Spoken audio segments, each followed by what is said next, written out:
it's Jazzrose, and for today's video I'll be telling you the process and what to expect for a cesarean. I'm just gonna get right into it because there's a lot of steps here. So my due date was the 29th of December and they didn't want to book in after the 29th, like just in case I went into labor. So they booked it a week and a bit earlier just to be on the safe side. So I was booked in for the 20th of December. I had to fast from 7:30 a.m. and I was admitted into the hospital at 11:30. So we got to the hospital, went to like say that I'm here, and they took me to a waiting room. I was with Alex, by the way. Alex was my support person. He got to come in to the surgery room with me.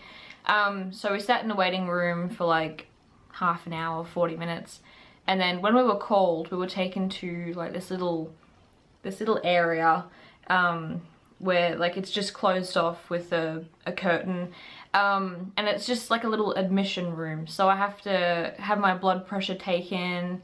I was weighed and my height was recorded. They were just confirming details and all that boring stuff. After they confirmed everything, I got fully undressed and changed into the usual hospital gown with the open back and all that. Had to wear a hair cap thing. Alex had to get changed as well into scrubs and a hair cap and stuff to cover his shoes. There was also a little bed in that room, so I laid on the bed when I was ready, and I had some compression socks put on, which I had to wear the entire time I was in hospital, and they got so itchy. But it's just to stop, like, because I was lying down for a long amount of time, it's just to stop the blood from like clotting in my legs. So once I got settled on the bed, I was wheeled straight to where they do the surgery. There's a small room which I stopped in first for a bit, and then there's like a second set of doors which is the actual surgery room. So the first set of doors was like a preparing room. I had a drip put in my hand, which, oh my god. I still have, look at me being a beauty guru. This here is from the drip. I don't know when it's gonna go away, but it's still there. It hurt. Don't know if you've ever had a drip put in your hand, but you don't want a drip put in your hand. The needle is 4 times the size as a normal needle, as if you were getting your blood taken or something.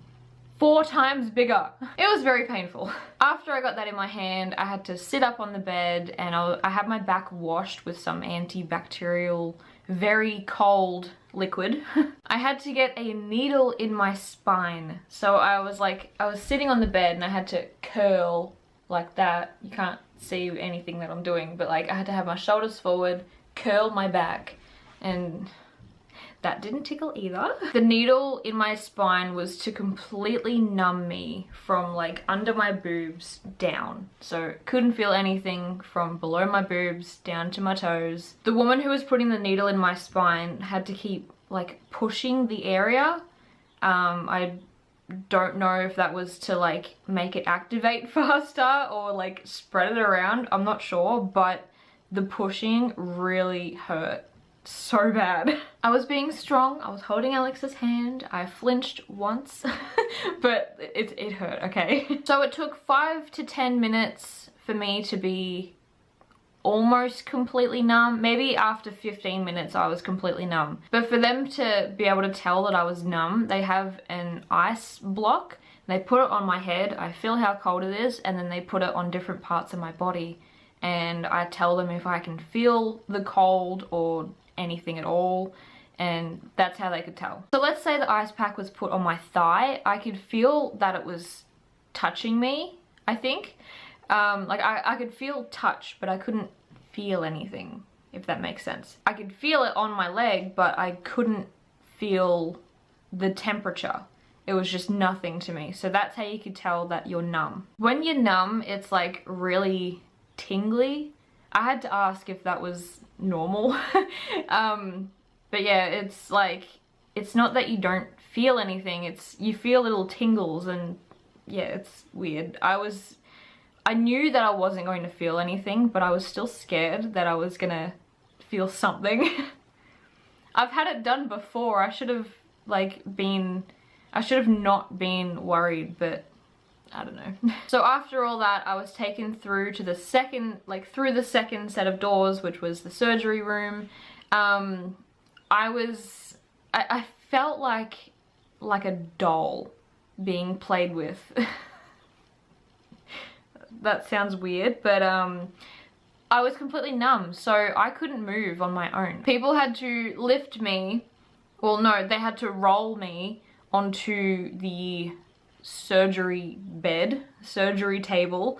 They used some sort of sheet or something, and they just like slide me right off. It was pretty funny. Like when you think of it, someone has to slide you onto a different table. Like it sounds funny. Once I was put into position, I had a sheet hung up in front of me, and like so I couldn't see anything. I then had a catheter, which is a pee tube, to help me pee.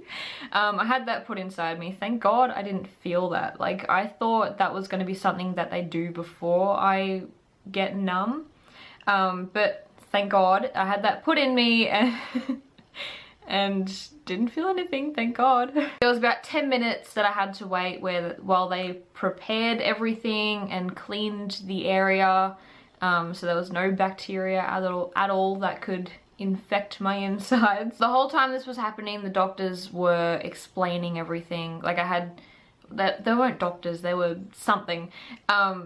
I had 2 of them at my head, and they were just explaining everything that's going on, which is very reassuring, and just like, you're not gonna learn anything, but it's just good to know what's going on down there. Now for the fun part. They started cutting me open. I could feel them touching me. Couldn't feel the thing they were using, but I could feel them touching me, but I couldn't feel anything. So like if you're going in for a C-section and you're watching this for reassurance, you don't feel anything, but you feel something. Do you get what I mean? I could hear the electric saw tool that they were using to cut me open. It's like the sound of, I don't know, a saw. I'm thinking of like the dentist when they're using one of the electric tools in your mouth, and it's like just ignore that. Near the end, I could feel a lot of pressure and like tugging, and it wasn't a great feeling, but like once again, I couldn't feel it. At one point, it felt as if somebody had like climbed on top of me and was like standing on my chest, like a toddler standing on my chest. And it was just so much pressure. I could also hear them using a suction vacuum thing to clean up all the blood and stuff. Just clean up the area. It's also like the dentist when they're sucking up all the saliva from your mouth. I'm gonna make you terrified of the dentist now. They pulled the baby from my stomach. His head is the first thing that is there, so his head comes first. I heard crying, and there was so much fluid in his mouth. Like this is completely normal. So much fluid in his mouth that he was gargling. And like, it's a horrible thing to hear, but you just hear for a few seconds gargling as he cries, and it goes away. After about 15 seconds, his cries sounded like normal baby cries. They took him to a table where he's like cleaned and measured and weighed and wrapped up. And everyone that was there at the table was like, oh my God, he's so adorable, he's so cute, he's got so much hair. And I just thought, oh, I did well. I made a cute baby again. So then he was taken to Alex and I couldn't hold him properly because I had all this stuff on my arms, and I was also numb. So Alex kind of like put him there. And so I got to like look at him and hold him that way, and Alex was helping me out, and we were just staring at him lovingly for like 20 minutes while they stitched me up. He was covered in a lot of white gunk. I don't remember what it's called, but it's just white gunk. And it's very good for the baby's skin, apparently. That's why they don't want to give babies a bath for the first couple of days, just so that can like sink into their skin, I guess. Sounds really gross, but if it's good, go ahead. He was really quiet while I was having a hold, which was so good. I'm just like, this baby is perfect. So while they were stitching me up, that took like 20 to 30 minutes. I couldn't feel much pressure or much touching at all. It was just happening. Didn't feel it. To finish me up, I had staples put in. Now with my last cesarean, I had dissolvable stitches.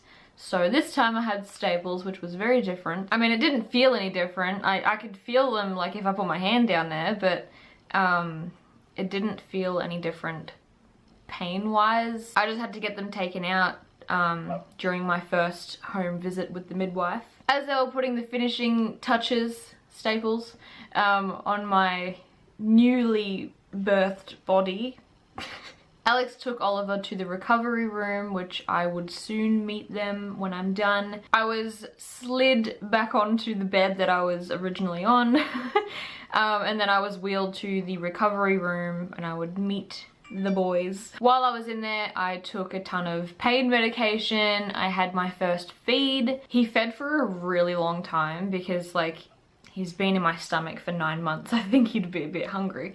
No, apparently the first feed is like the biggest feed ever. So it was a very good feed.